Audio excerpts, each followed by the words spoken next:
bien bonjour à tous et nous sommes partis pour une nouvelle vidéo test sur cette fois Super Mario Land 3. Non pardon, Wario Land, excusez-moi. Erreur d'écran de titre. Bref, donc c'est parti, on lance direct le jeu. Et nous allons vous expliquer du coup ce petit jeu. Tiens, j'ai mon truc qui clignote là, c'est bizarre. Pourquoi je suis marqué à 38, je suis censé être à 39, non? Enfin bref, c'est pas grave. Du coup, Wario Land donc, qui met en scène du coup pour la première fois un personnage principal Wario à la place de Mario.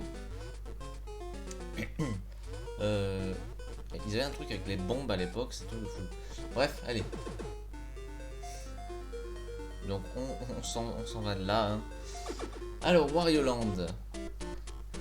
Vous allez dire, est-ce que c'est un Mario Land-like? Est-ce que c'est différent? Vous allez voir ça. On va se faire un des premiers niveaux dans la plage là. On commence ici. Donc voilà, une petite map sympa. D'ailleurs, je vous montre un peu la map. Voilà, on a une map. Un peu comme on n'est pas aussi libre que dans Mario Land 2.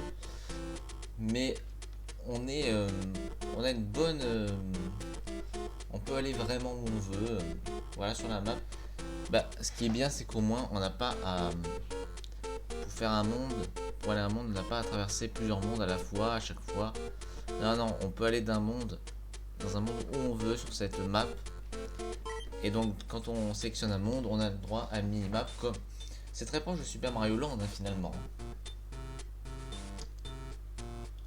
Alors, on va commencer par ce niveau-là, plutôt. Parce que l'autre, il est rempli d'eau. Et il est moins intéressant à faire, je trouve. Donc, on va commencer par ce niveau. Alors, et c'est parti, vous allez voir les premiers gameplay en main de Wario Land. Donc, comme vous voyez, on est Wario, on saute. Et donc, on est... voilà. Donc, comme Mario, vous pouvez sauter sur les ennemis, sauf que quand vous sautez dessus, vous ne les tuez pas. Ils se renversent et vous pouvez les prendre comme ça. Et vous pouvez les balancer si vous voulez. Donc ça, c'est marrant. Ensuite, qu'est-ce qu'on a d'autre dans ce jeu? Les transformations. Parce que Wario a aussi des transformations. Il a le truc... Non, déjà, ce que Wario peut faire comparé à Mario, c'est qu'il peut donner des coups comme ça. Des coups d'épaule. Donc ça peut servir à tuer certains ennemis. Ou ça peut aussi servir à tuer, à péter des blocs. Au niveau des éléments, on a les vies en bas, les pièces, les cœurs. Donc, contrairement dans les Mario, c'est les cœurs qui permettent de ramasser des vies. Au bout de 100 cœurs, on a une vie. À chaque fois que chaque cœur fonctionne par 10. Qu'est-ce qu'on a d'autre? Les pièces, je vous expliquerai à la fin du niveau. Donc, Wario a des transformations. Il peut se transformer, comme vous voyez ici, en sorte de taureau là. Ce qui fait que je peux non seulement, je suis un peu plus fort, mais je peux aussi faire des... Eh oui, l'attaque rodéo. Une attaque rodéo qui fait trembler le sol. Du coup, ouais, c'est un petit peu... On dit que c'est dans Yoshi's Land que l'attaque rodéo a été transmise, mais pas vraiment en fait. Ensuite, on a la transformation du crocodile. Le crocodile, voilà, un cœur par exemple. Le crocodile, il permet de cracher un peu. Bah tiens, le voilà, le crocodile. Il permet d'en fait cracher une sorte du feu. Et ça permet de tuer des ennemis un peu plus facilement. Et après, on a le meilleur item du jeu qui est la sorte d'avion. C'est-à-dire qu'on va pouvoir, dans les airs, on va pouvoir frapper dans les airs. On va pouvoir un peu voler. Enfin. Donc ce truc, voilà, ce truc là, il est super utile dans l'eau par contre. Quand vous avez des niveaux aquatiques, parce que oui, il y a des niveaux aquatiques, le meilleur item c'est celui-là. Mais par contre, sinon, je vous conseille de rester tout le temps avec l'avion, parce que franchement, c'est excellent. Alors ça, ce que vous voyez là, on va reprendre ça, ouais. Ce que vous voyez là, c'est un checkpoint.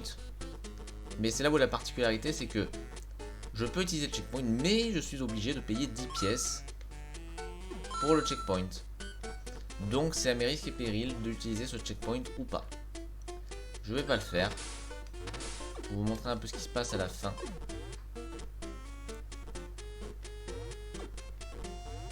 Hop. Voilà, on quitte tout. Et vous allez voir l'importance en fait des pièces. Parce que ça c'est à la fin.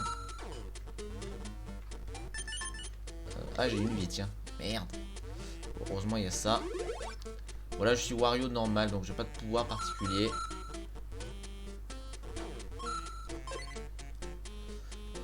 Hop.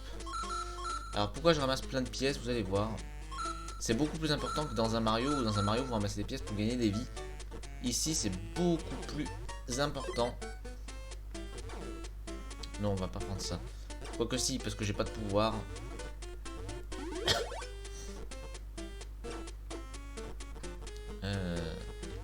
Hop.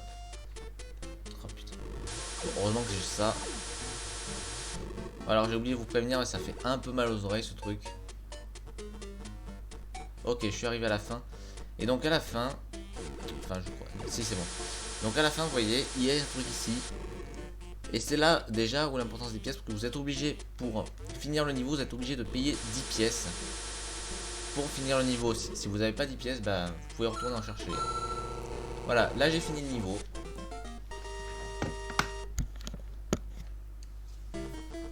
Et là, on s'apparente à un choix. Deux choix s'offrent à nous. Le game A ou le game B. Pour le moment, je vais vous montrer le game A, qui est fait pour gagner de l'argent. Le game B sera fait pour gagner des vies. Donc qui est moins utile puisque l'argent est beaucoup plus important. Donc ici on a une sorte de jeu. On a des sauts. L'un est mauvais, l'autre est bon. Si on est bon, on gagne le double de la somme que l'on a, donc 23 x 2.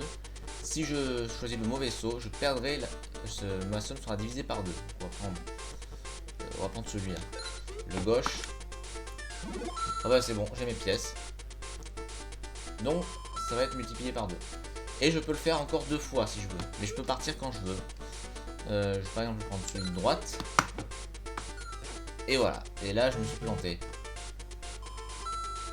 Et là, admettons, bon, bah, par exemple, j'ai pas envie de continuer parce que je veux pas prendre plus de risques. Hop, je m'en vais. Je m'en vais. Et à la fin, tout l'argent qu'on a récupéré se met ici. Vous voyez ? Et donc vous voyez par exemple là je suis à 25 422 pièces. Et en gros cette somme elle aura une importance à la fin du jeu. Je vous en dis pas plus, mais en gros à la fin du jeu, la fin peut changer selon le nombre de pièces que vous avez. Et là vous vous dites mais qu'est-ce que c'est que ça? En fait c'est des trésors. C'est-à-dire que dans... Alors déjà ici vous voyez qu'il y a un truc, ça veut dire qu'il y a des sorties secrètes. On va faire celui-là, ce niveau-là. Ça veut dire que quand il y a une sorte de... Quand le rond est en plusieurs ronds, c'est qu'il y a une sortie secrète. Bah ici justement il y a moyen de récupérer une somme considérable.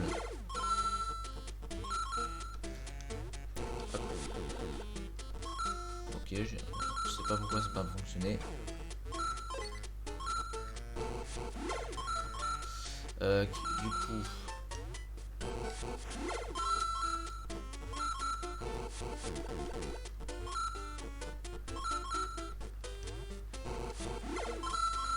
C'est un peu le niveau à argent celui-là.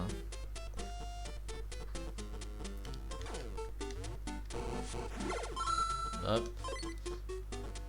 Il me semble qu'il en a resté un ici. Voilà, ici. Celui-là, il s'était enfui. Putain, mais il y en avait un autre là.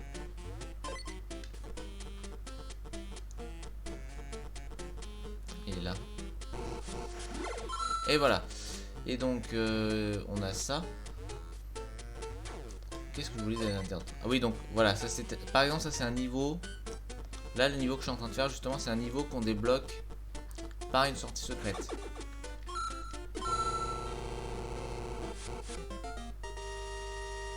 Là, vu que j'ai pas mal de sous, on va partir.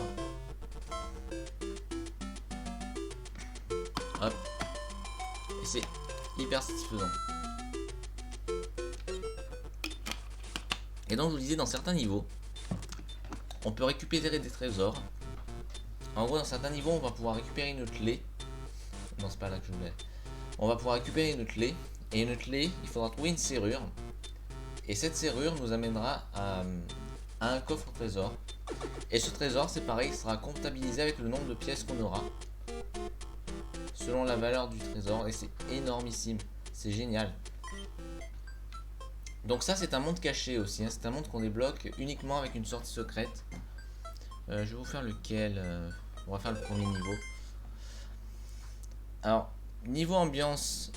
Alors, les musiques, je les retiens pas énormément, mais elles respectent tellement bien l'univers du jeu. Qu'est-ce qu'on a d'autre? Donc ouais, donc ce jeu, bah, je me suis amusé quoi. Je me suis vraiment amusé, je m'attendais... J'avais joué une fois et je m'attendais pas à m'amuser autant en fait à ce jeu. Je pensais que j'allais moins m'amuser que ça et finalement en fait je me suis énormément amusé. Oh putain. Alors quand Wario est petit comme ça, il ne peut plus faire de coups d'épaule ou quoi que ce soit. Et oui, donc du coup je me suis énormément amusé. Je trouve qu'on développe une satisfaction énorme à récupérer de l'argent. Parce que vous savez que Wario, c'est un peu l'argent... Oh putain. Ouais, quand on meurt, on perd nos pièces. Hein. Enfin, c'est logique. D'ailleurs, je vous laisse pas parler de l'histoire. Donc c'est... ça se passe après ce qui s'est passé dans Super Mario Land 2. Une fois que Mario a gerté Wario de son château, Wario est quand même décidé, il n'abandonne pas à avoir un château quand même. Et il se trouve que des pirates par le capitaine Syrup s'appelle, ont volé la statue de la princesse Peach. Et comme la statue de la princesse Peach a une grande valeur, bah, Wario décide de s'y coller et du coup de proposer du coup en échange de la princesse Peach une somme à Mario. Enfin une somme, non. Il va ramasser de l'argent et en échange Wario va rendre la statue de la princesse Peach à Mario en fait. Voilà, un peu il s'est décidé à rendre la princesse Peach de Wario pendant que lui il ramasse de l'argent pour se faire son propre château. Voilà, et c'est très... Et c'est sympa, c'est très sympa. Donc voilà, on a une certaine satisfaction énorme à ramasser de l'argent. Alors je vais vous montrer un de mes niveaux préférés. C'est le niveau du train qui est excellent. Et je pense qu'on s'arrêtera là parce que je vous ai tout dit sur le jeu. Vraiment un très bon jeu à faire honnêtement. Il suit très bien la lignée des Mario Land. Alors, vous allez me dire contrairement aux autres pourquoi celui-là s'appelle Super Mario Land 3. Parce que je pense que Nintendo a voulu commencer doucement. Et ils se sont dit bon, c'est la première fois qu'on intègre Wario en personnage principal dans un jeu vidéo. Donc ils n'ont pas voulu trop prendre de risques et ont voulu dire bon, on va l'appeler quand même Super Mario Land 3. Ce qui n'est pas complètement mensonger puisque Mario apparaît dans le jeu, hein, même s'il n'apparaît qu'à la fin. Mario apparaît... Ah voilà l'autre item, le fameux avion là. Voilà ce qu'il peut faire Wario quand il est en... Par contre on n'a pas autant la force, donc c'est dommage. Et voilà le petit wagonnet. Et là vous voyez là toutes les pièces qu'on ramasse. Et c'est là on se dit ouais en fait c'est super important. Mario en fait c'est ça. Soit vous allez choper les pièces pour avoir des vies. Soit vous allez vous en foutre et vous allez tracer. Alors que là sur Wario Land, dès que vous voyez une pièce, bah, vous vous sentez obligé de les choper quoi. C'est ça le but du jeu, c'est dans Wario Land, vous voyez des pièces, il faut que vous les chopiez, obligatoirement. Alors qu'à Mario, vous allez avoir le choix. Là, vous avez pas le sentiment d'avoir le choix, vous avez le sentiment de cette obligation de ramasser tout l'argent qui vous passe dans le nez en fait. C'est énorme quoi. Allez hop. Donc voilà, un excellent épisode franchement. Après je me souviens d'avoir joué au deuxième épisode qui était beaucoup mieux. Mais je le ferai quand je referai dans ce fameux marathon Mario ce Wario Land 2, je ne sais pas encore. Et après il y a le Wario Land 3 qui lui je l'avais pas fini parce que quand j'ai vu que c'était trop labyrinthique, je me suis dit oh non, pas ça. Parce que les labyrinthes en vue de dessus ou en 3D ça va encore. Mais alors les labyrinthes en 2D j'y arrive pas. Non j'ai du mal. Franchement les labyrinthes 2D j'y arrive pas.